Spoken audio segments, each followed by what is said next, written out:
le D-Day, on a été chargé du repas. Donc on a décidé de faire des petites salades avec des produits bio.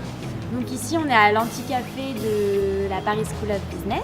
Il y a pas mal d'entrepreneurs et de startups qui sont venus pour se présenter, pour des conférences toute la journée. Et du coup on a proposé à ces entrepreneurs de venir déjeuner, on leur a préparé donc le repas.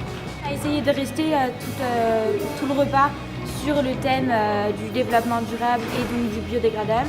On a aussi démarché une start-up avec qui on avait déjà travaillé plus tôt dans l'année, avec qui ça s'était très bien passé, donc Smooth Garden, qui a confectionné des smoothies uniquement à base de produits frais.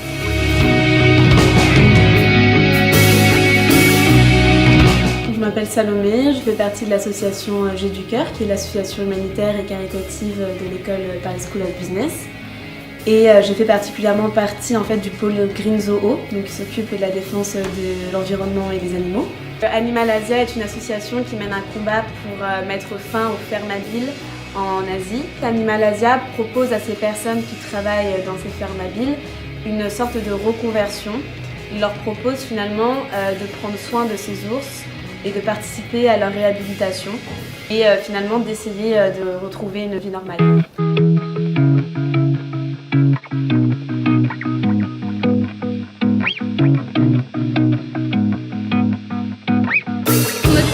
Toute ton alimentation qui est vraiment la partie la plus longue à faire. Okay. Et du coup là tu as tes résultats de bilan carbone avec tes équivalents carbone et ton émission. Du coup voilà.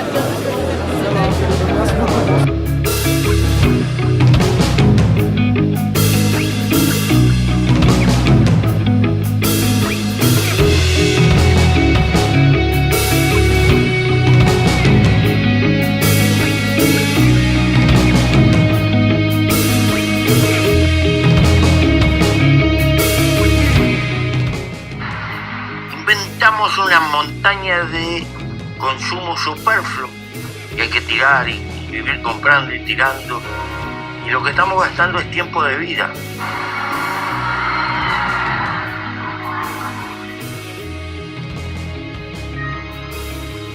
Le film il donne envie d'agir, il donne envie de changer les choses, et justement c'est l'idée de cette deuxième partie de la journée, c'est de se poser la question et trouver aussi quelques solutions, quelques témoignages de personnes qui ont changé les choses, qui ont cherché à changer les choses, qui peuvent aussi nous permettre de changer les choses.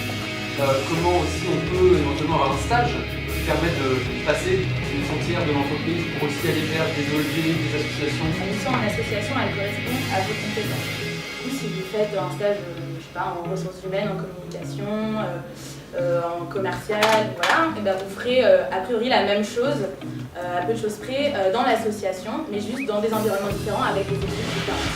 Bonjour, je m'appelle Claire et j'ai cofondé DreamAct avec Diane il y a 1 an et demi. C'était ma colocataire et on rentrait toutes les deux justement de stage, un peu aux 4 coins du monde dans l'entrepreneuriat social et l'économie sociale et solidaire. Et on était en fin d'études et on s'est dit ok, bah, très bien, on a fait des super stages. Maintenant, qu'est-ce qu'on fait? Est-ce que c'est possible de s'engager en France?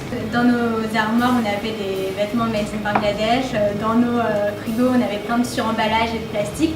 Et on s'est dit, bah, ok, qu'est-ce qu'il faudrait faire en fait? Où est-ce qu'on peut agir à notre échelle pour consommer plus responsable et s'impliquer au quotidien près de chez nous? Et c'est pour ça qu'on a créé DreamAct. Donc DreamAct, c'est un guide des bonnes adresses pour consommer responsable et s'impliquer au quotidien dans sa vie.